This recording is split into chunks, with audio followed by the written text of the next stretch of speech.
ಋಷಿವರ್ಯ, ಇವತ್ತಿನ ಪೂಜೆ ಮಾಡಿದಾಗ ನನಗೆ ಪೂರ್ತಿ ನಂಬಿಕೆ ಬಂತು. ನನ್ನ ಮಕ್ಕಳೆಲ್ಲರೂ ಸದಾ ನನ್ನ ಜೊತೆನೇ ಇರ್ತಾರೆ.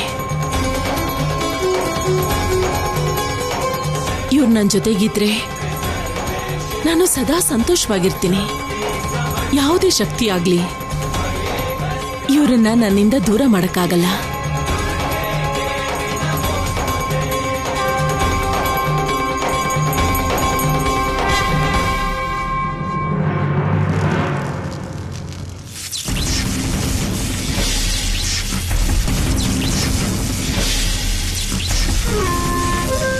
ನನಗೆ ನಿನ್ನ ಪರಿಚಯ ಇದೆ ದಂಡಪಾಣಿ. ನಿನ್ನ ಸ್ವಾಮಿ ಭಕ್ತಿ ಮತ್ತೆ ನಿನ್ನ ಸ್ವಾಮಿಯ ಅಂಧಕಾನೂ ಗೊತ್ತು. ಅವನೇನಾದ್ರೂ ತನ್ನ ಸ್ವಾರ್ಥ ಮತ್ತೆ ಸಿದ್ಧಿಗೋಸ್ಕರ ಕೈಲಾಸದ ಮೇಲೆ ಆಕ್ರಮಣ ಮಾಡದೇ ಇದ್ದಿದ್ರೆ ಇವತ್ತು ನಾನು 3 ಲೋಕಕ್ಕೂ ಸ್ವಾಮಿ ಆಗಿರ್ತಿದ್ದೆ. 3 ಲೋಕದ ಮೇಲೆ ನನ್ನ ಅಧಿಕಾರ ಇರ್ತಿತ್ತು. ಈ ತ್ರಿಲೋಕ ವಿಜಯಿ ತಾರಕಾಸುರನಿಗೆ ಆ ತ್ರಿಮೂರ್ತಿಗಳನ್ನ ಸಾಯಿಸೋದಕ್ಕೆ ಕಷ್ಟ ಆಗ್ತಿರ್ಲಿಲ್ಲ. ಹೊಸ ದಾರಿ ಹುಡುಕ್ಬೇಕಾಗಿರ್ಲಿಲ್ಲ. ಅದರಿಂದ ನೀನು ನಿನ್ನ ಈ ಉಪನ್ಯಾಸ ಮತ್ತೆ ಈ ಸಲಹೆಗಳನ್ನ ನನಗೆ ಕೊಡೋದೇ ಬೇಡ. ಆದ್ರೆ ನೀನು ನನಗೆ ಶರಣಾಗೋದಾದ್ರೆ, ನನ್ನ ಸೇವೆ ಮಾಡೋದಾದ್ರೆ ನೀನು ಮಾಡಬೇಕಾದ್ದು ನಾನು ಹೇಳೋದಷ್ಟೇ. ನಾನೆಲ್ಲ ಹೇಳ್ತೀನಿ. ನನ್ನ ಬುದ್ಧಿನ, ನನ್ನ ವಿವೇಕನ ಯಾವುದನ್ನು ಉಪಯೋಗಿಸಲ್ಲ. ನೀವು ನನಗೆ ಆದೇಶ ಮಾಡಿ.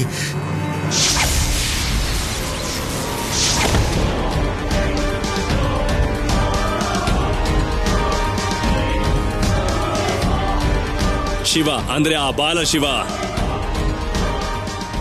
ಮಹಾದೇವನ ಸ್ವರೂಪ ಪಡೆಯೋದಕ್ಕೆ ನವರಾತ್ರಿ ಪೂಜೆ ಮಾಡ್ತಿದ್ದಾನೆ. ಅದಕ್ಕೆ ವ್ರತ ಮಾಡ್ತಿದ್ದಾನೆ. ಆ ಪೂಜೆನ ಭಂಗ ಮಾಡು.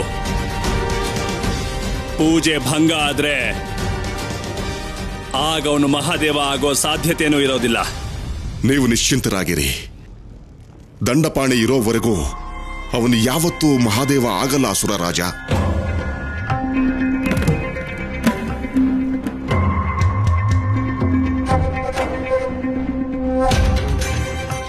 ದಂಡಪಾಣಿ, 2 ದೋಣಿ ಮೇಲೆ ಕಾಲಿಟ್ಟಿದ್ಯಾ ನೀನು.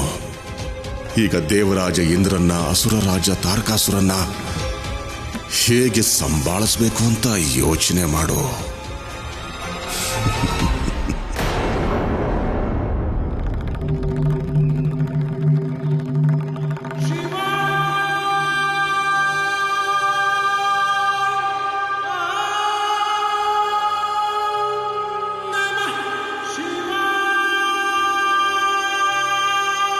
ನಂಗ್ ಗೊತ್ತಿತ್ತು ಪೂಜೆ ಮುಗಿದ್ಮೇಲೆ ನೀನ್ ಇಲ್ಲಿಗೆ ಬಂದೇ ಬರ್ತೀಯ ಅಂತ.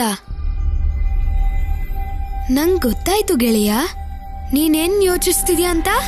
ಧ್ಯಾನ ಮಾಡ್ಬೇಕಾ? ಹೌದು ಮೂರ್ಖ, ಧ್ಯಾನ ಮಾಡೋಕೆ ಮತ್ತೆ ಮಹಾದೇವನ ಹುಡ್ಕೋದಿಕ್ಕೆ ಇದು ಸರಿಯಾದ ಸಮಯ.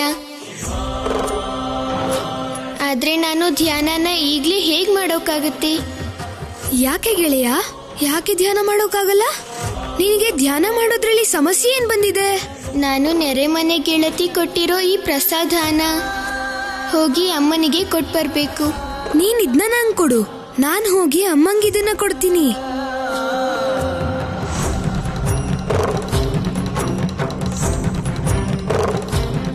ಧನ್ಯವಾದ ಮೂರ್ಖ, ಹುಷಾರಾಗಿ ಹೋಗು. ಏನೇ ಆದ್ರೂ ಪ್ರಸಾದ ಕೆಳಗಡೆ ಬೀಳ್ಬಾರ್ದು. ನಾನ್ ಜೋಪಾನವಾಗಿ ಹೋಗ್ತೀನಿ, ನೀನಿಲ್ಲಿ ಧ್ಯಾನ ಮಾಡು. ಮತ್ತೆ ಅಮ್ಮನ್ಗೆ ಹೇಳ್ಬಿಡು ಇದನ್ನ ಗೆಳತಿ ಪಾರ್ವತಿ ಕೊಟ್ರು ಅಂತ. ಹೇಳ್ತೀನಿ.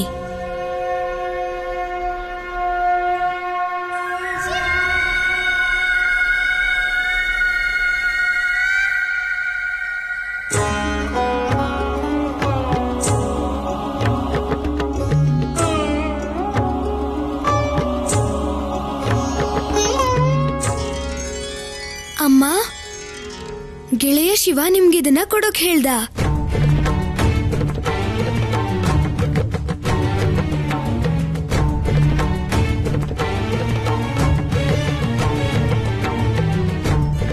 ಇದು ಪ್ರಸಾದ ಅಲ್ವಾ? ಅಮ್ಮ, ಈ ಪ್ರಸಾದನ ನೆರೆಮನೆ ಗೆಳತಿ ಕಳ್ಸಿರೋದು ನಿಮ್ಗೋಸ್ಕರ.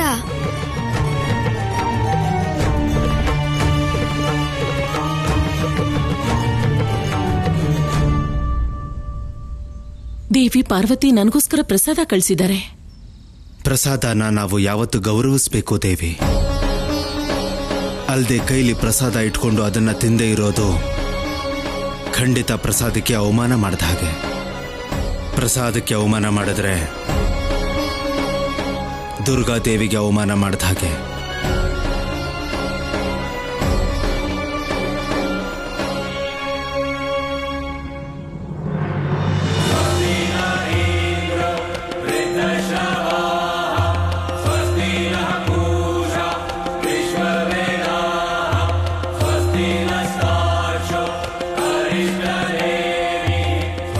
ಜೈ ಮಾತೆ.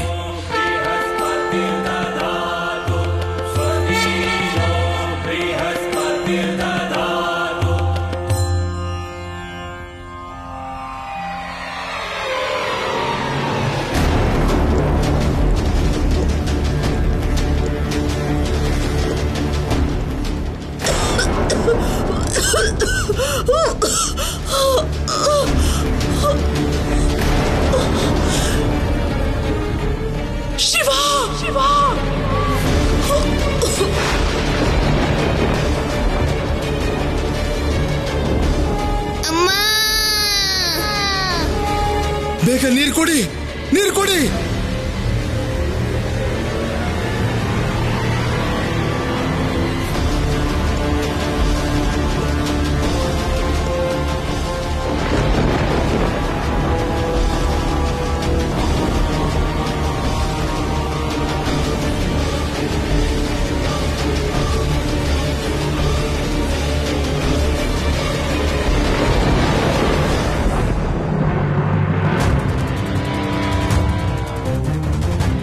ಅಮ್ಮಂಗೇನಾಯ್ತು ಅಪ್ಪ?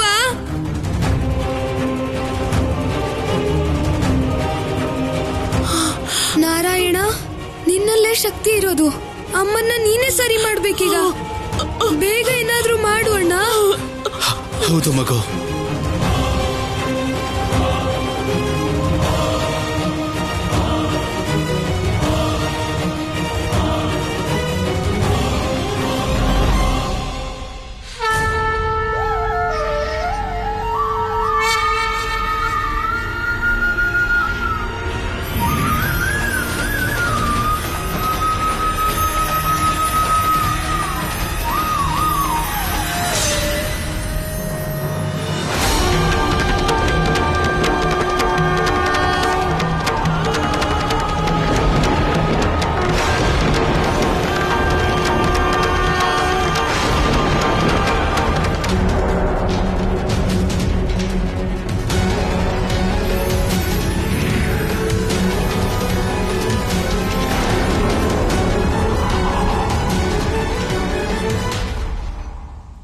ಅಪ್ಪ, ನನ್ ಶಕ್ತಿ ಕೆಲಸ ಮಾಡ್ಲಿಲ್ಲ.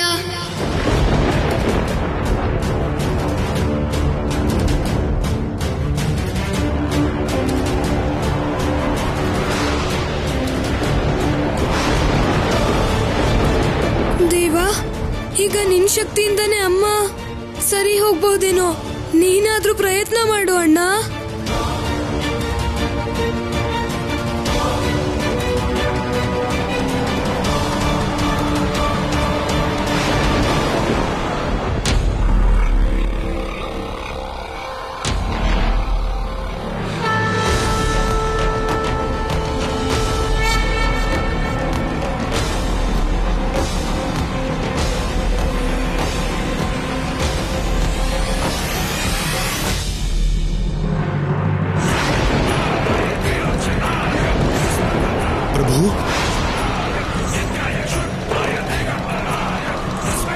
ಪ್ರಭು, ಪ್ರಭು, ಪ್ರಭು,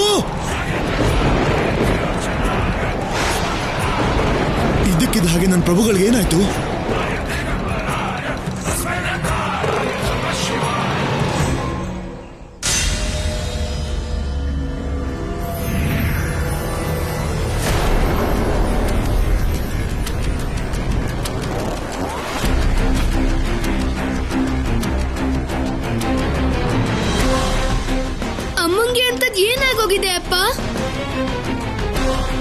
ನಮ್ ಶಕ್ತಿನೂ ಅಮ್ಮನ್ನ ಸರಿ ಮಾಡಕ್ ಆಗ್ತಿಲ್ವಲ್ಲ. ಇದ್ರ ಬಗ್ಗೆ ನನಗೂನು ಏನೂ ಅರ್ಥ ಆಗ್ತಾ ಇಲ್ಲ ಮಗು. ಆದ್ರೆ ಇದ್ ಹೇಗಾಯ್ತು? ಮತ್ತೆ ಯಾವಾಗಿಂದ ಹೀಗಿದ್ದಾರೆ ಅಪ್ಪ? ನೆರೆ ಮನೆ ಗೆಳತಿ ಕೊಟ್ಟಿದ್ ಪ್ರಸಾದ ತಿಂದಾಗಿಂದ. ಪ್ರಸಾದದಿಂದ ಹೀಗಾಗಕ್ಕೆ ಖಂಡಿತವಾಗ್ಲೂ ಸಾಧ್ಯ ಇಲ್ಲ. ಪ್ರಸಾದದಿಂದ ಈ ಸ್ಥಿತಿ ಬರೋದಿಲ್ಲ.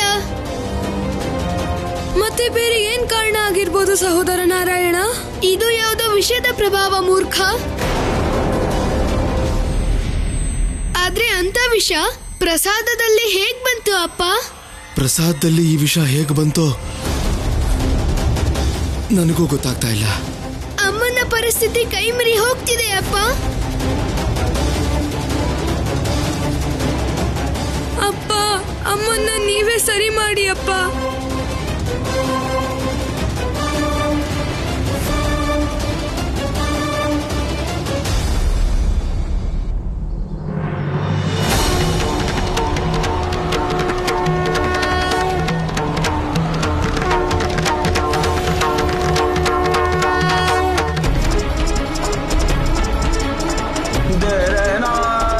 ಋಷಿವರ್ಯ, ಇದು ನನ್ನ ಪೂಜೆನ ತಡೆಯೋದಕ್ಕೆ ಮಾಡಿರೋ ಪ್ರಯತ್ನ ಅಲ್ಲ ತಾನೆ?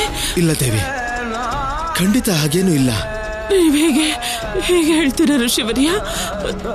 ನೀವಂತೂ ಈಗ ನಡೆದಿದ್ದಕ್ಕೆಲ್ಲ ಸಾಕ್ಷಿಯಾಗಿದ್ದೀರಾ. ನಿಮಗೂ ಗೊತ್ತಿದೆ ಋಷಿವರ್ಯ, ತ್ರಿಮೂರ್ತಿಗಳು ಸ್ವತಃ ತಾವೇ ನನ್ನ ಮಕ್ಕಳಾಗಿ ಬಂದಿದ್ದು. ನಾವು ಭೋಜನ ಮಾಡಲೇಬೇಕು ಅಂದ್ರೆ ನೀವು ನಮಗೆ ನಿರ್ವಾಣ ಭಿಕ್ಷೆ ಕೊಡಬೇಕು. ಒಂದ್ ವೇಳೆ ನನ್ನ ಮನಸ್ಸು ಧರ್ಮ ಮತ್ತು ಕರ್ಮಗಳಿಂದ ಪತಿವ್ರತೆ ಆಗಿದ್ರೆ ನೀವು ತ್ರಿಮೂರ್ತಿಗಳು ನವಜಾತ ಶಿಶುಗಳಾಗಿ ಹೋಗಿ.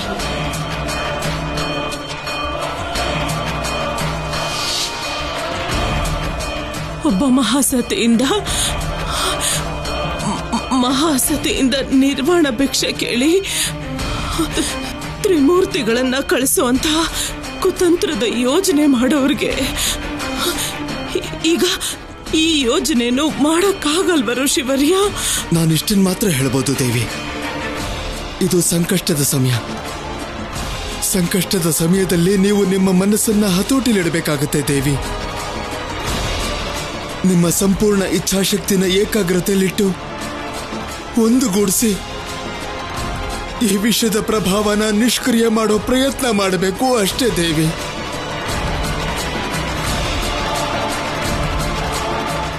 ನನ್ನ ಶಿವ, ನನ್ನ ಶಿವ.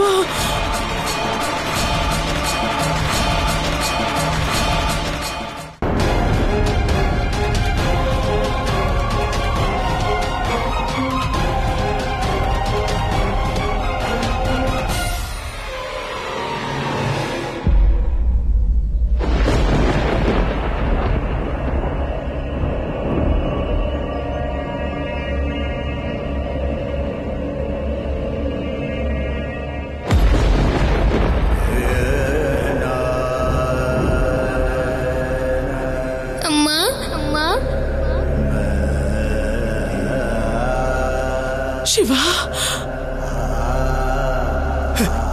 ನಿಮ್ಮ ಶಿವ ಬಂದ ದೇವಿ.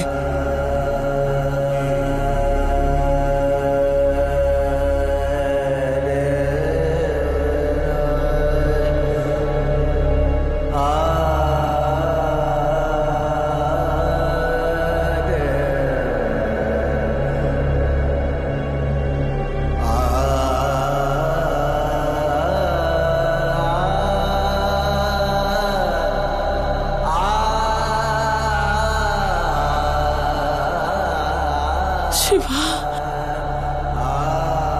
ಶಿವ.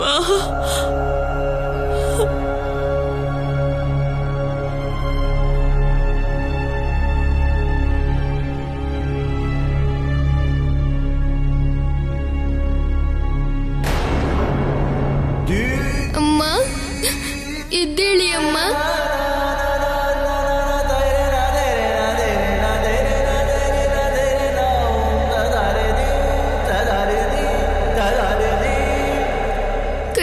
ನೋಡಿ ಅಮ್ಮ.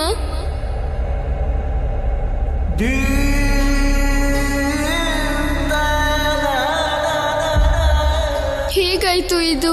ಯಾವಾಗಿಂದ ಹೀಗಾಗಿದೆ ಮೂರ್ಖ? ನೆರೆಮನೆ ಗೆಳತಿ ಕೊಟ್ಟಿದ್ದ ಪ್ರಸಾದ ತಿಂದಾಗಿಂದ ಗೆಳೆಯ.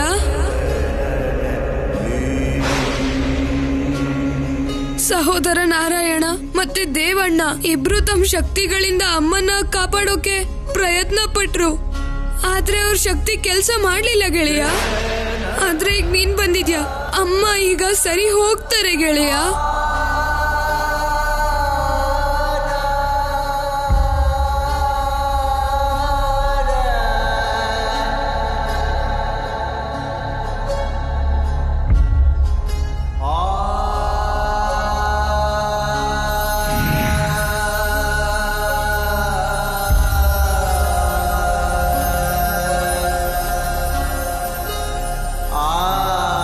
ಈಗ ಶಿವನ್ ಶಕ್ತಿ ಇವರನ್ನ ಗುಣ ಮಾಡುತ್ತೆ.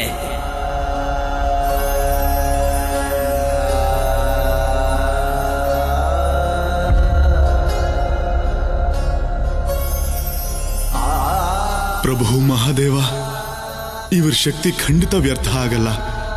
ಈಗ ದೇವಿ ಅನಸೂಯ ಸರಿ ಹೋಗ್ತಾರೆ.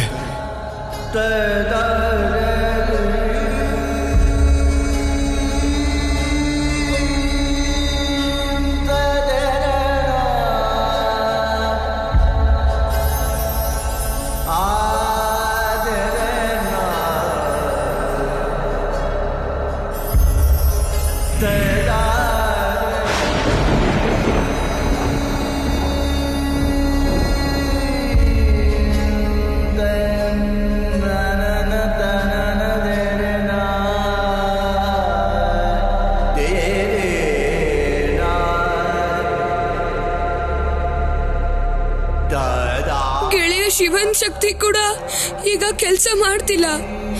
ಏನ್ ಮಾಡೋದೀಗ?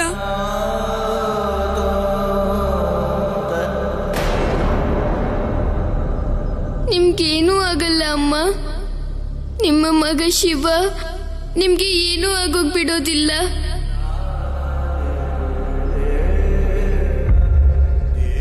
ನನಗೆ ವಿಶ್ವಾಸ ಇದೆ ಶಿವ, ನೀನ್ ನನ್ನ ಹತ್ರ ಇದ್ರೆ ನನಗೇನು ಆಗಲ್ಲ. ನಾನು ನಿನ್ ಜೊತೆ ಇರಬೇಕು ಶಿವ. ನಾನು ಸದಾ ಸದಾ ನಿನ್ ಜೊತೆ ಇರಬೇಕು ಶಿವ. ಹಾ ಅಮ್ಮ, ಹಾ, ನಾವು ಜೊತೆ ಇರ್ತೀವಿ. ನಿಮ್ಮನ್ನ ಯಾರೂ ದೂರ ಮಾಡೋಕ್ಕಾಗಲ್ಲ, ಯಾರು ಕೂಡ, ಯಮರಾಜನು ಕೂಡ ಅಮ್ಮ.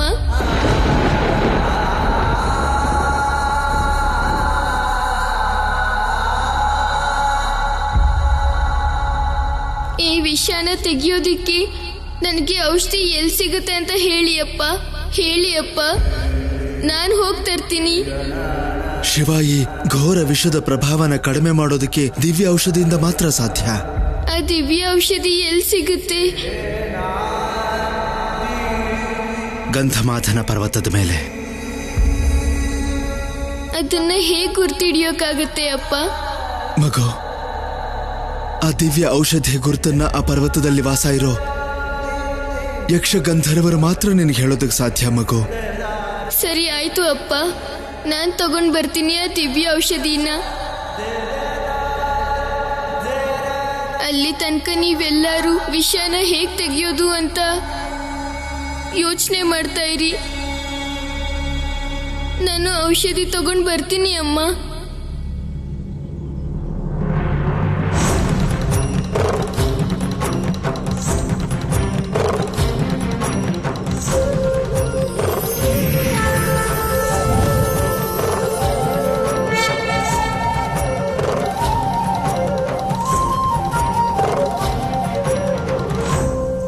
ಮಹಾರಾಜ ತಾರಕಾಸುರನ್ಗೆ ಈಗಲೇ ಈ ಸೂಚನೆ ಕೊಡಬೇಕು. ಪ್ರಭು, ನಾನ್ ನಿಮ್ಮನ್ನಲ್ಲಿ ಕರ್ಕೊಂಡು ಹೋಗ್ತೀನಿ.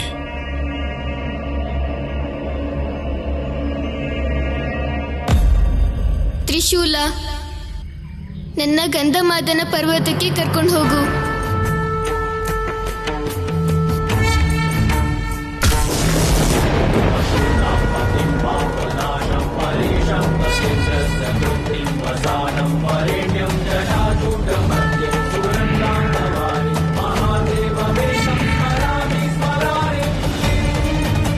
ಇದು ಮೊದಲನೇ ಸಲ ಪ್ರಭುಗಳು ನನ್ನ ಮಾತಿಗೆ ಇಲ್ಲ ಅಂತಿರೋದು. ಅಂದ್ರೆ ಪ್ರಭುಗಳ ಮನಸ್ಸಲ್ಲಿ ನನ್ನ ಬಗ್ಗೆ ಸಂದೇಹ ಏನಾದರೂ ಹುಟ್ಟಿದೆಯಾ? ಮಾತೆ ಕೊಟ್ಟ ಪ್ರಸಾದದ ಬಗ್ಗೆ? ಇಲ್ಲ, ನಾನು ಈಗಲೇ ಈ ವಿಷಯನ ಮಾತಿಗೆ ಹೇಳಬೇಕು.